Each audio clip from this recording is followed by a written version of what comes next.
Mr. Pumpkinbell, I'd like to thank you for choosing Minecraft Lawyers Incorporated, the best Minecraft law firm, to represent you in your upcoming trial.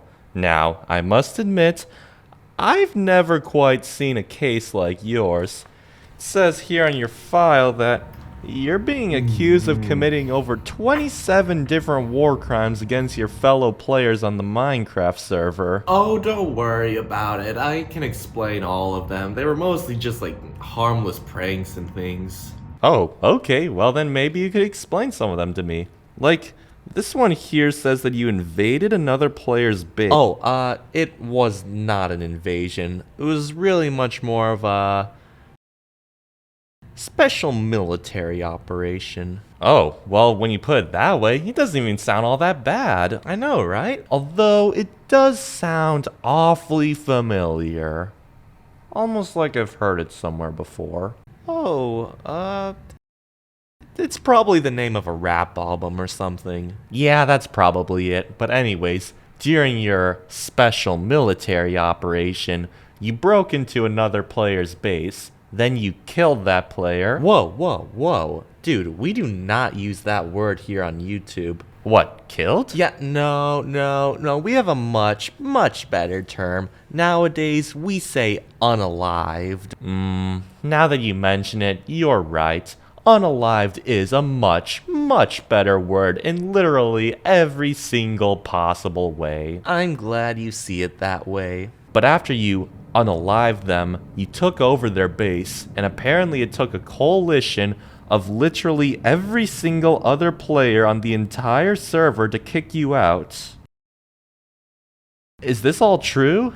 Don't you think that was pretty mean? I know, right? Like, they just kicked me out of my own base. No, I meant like it was mean of you. Everyone on the server was just bullying me.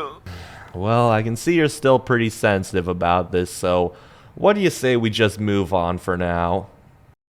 Well, it says the rest of your war crimes were committed during what was known as the Chorus Fruit War. Does that ring a bell for you? Oh yeah, I remember ruining quite a few friendships during that one. Yeah, well, it says the war started because you were bullying another player on the server. And this player felt extra victimized by you because it was the same player who you killed during your special military operation. Well, I guess you just love to bully this one specific player, don't you? I just love it. Well, what did you do to him this time? Well, it started one day when I was just minding my own business, you know? But suddenly, I saw my favorite victim activate a hidden door that led into his secret underground base. Very sneaky of him to enter his secret base while his main enemy on the server was watching. Now, I was planning to break into his secret base now that I knew where the door was. But then I remembered how I went last time I did that. Yeah, you kinda got your butt kicked. I realized I should probably make another plan. So instead of breaking into his secret base, I just casually stood right on top of the door and then casually started eating a lot of chorus fruit. Well, why would you do that? Well, you see, every time you eat a chorus fruit, it'll teleport you to a random spot somewhere around you. And one of the times I ate a chorus fruit, to my great shock, I was randomly teleported right into the middle of his secret base. Well, how's that any different than just breaking into his base? I mean, you're obviously just eating the chorus fruits that you'd teleport in. What? No, I was just eating chorus fruit because it's my favorite food. It was a complete accident that I ended up in his secret base. Well, I mean, I guess we could argue that in court. And after I realized where I was, I just sort of left. Oh, well, that doesn't seem too bad, actually. After taking all of his netherite, of course. I should have seen something like this coming. Well, I had a justification for it. Oh yeah, what's that? Well, you see, I actually created a new religion, and in this religion, the Minecraft gods promised that the entire nether would belong to me.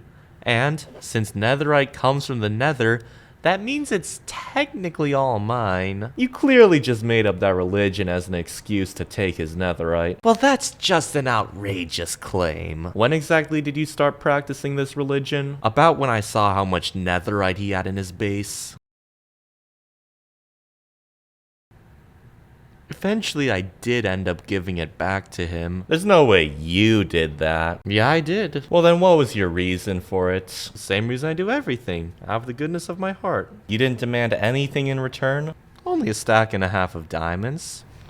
Well, don't you think that's a pretty mean price to pay for something that, belonged to him? Yeah, to be honest, he didn't seem very happy about it. And did things turn out okay afterwards? No, actually. A few days later, I logged on, and my entire house had been burned to the ground. Wow, I can't think of a single thing you did to deserve that. So I went to my friend who's the server owner, and I told him that he needs to figure out who burned down my house, and they need to be banned forever. Well, I bet the server owner wasn't too excited about the idea of helping you out after all the terrible things you've done. Actually, he was more than happy to help after I gave him half of the diamonds I got from selling that netherite. Wow, isn't it such a wonderful thing when you're able to pay off people in power? Yeah, I know. It's too bad you can't do that in real life, though. Yeah, it's really too bad that our leaders are the most incorruptible and saint-like people on the planet. But anyways, me and the server owner went and asked that guy if he was the one behind my base being destroyed. And what did he say? He said no. Well, I guess if he said no, it must not have been him. That's what we figured too. So then I decided I needed to expand my investigation. So what did you do? Well, I just started aggressively interrogating random players who I had a feeling maybe didn't like me. What do you mean by aggressively interrogating? Well, there was like this one guy on the server who had an oddly sentimental attachment to his first pickaxe. So I took his pickaxe and I told him, I'm gonna throw this thing in lava unless you confess to burning down my base. Well, I guess we can add coercing a confession to the list of your war crimes. But even after all that, I still couldn't figure out who had burned down my base. And I realized the problem was that the server owner just wasn't that motivated to help me. Do you think people might be more open to helping you if you weren't going around terrorizing everyone? No, I think it was basically all the server owner's fault. Well, alrighty then. So I realized that I was gonna need to give the server owner an incentive to figure out who destroyed my base. Oh boy, well, what did you do? I burned his base to the ground. And I guess we're adding terrorism to the list of your war crimes. And he had his dog inside his base. Wait, what? Hey, you saved it, right? No. What? Well, you know what they say, right? No victory without sacrifice. I knew you were a war criminal, but I didn't know you were a bad person, too. Please, please, please. At least hear out what we were able to accomplish because of my good actions. I convinced the server owner to go along with a risky scheme I came up with that would help us catch whoever destroyed our bases. Well, I sure know who burned down one of them. Basically, we got everyone together and we told them that we knew who had burned down our bases, and we were gonna ban them permanently if they didn't come forward.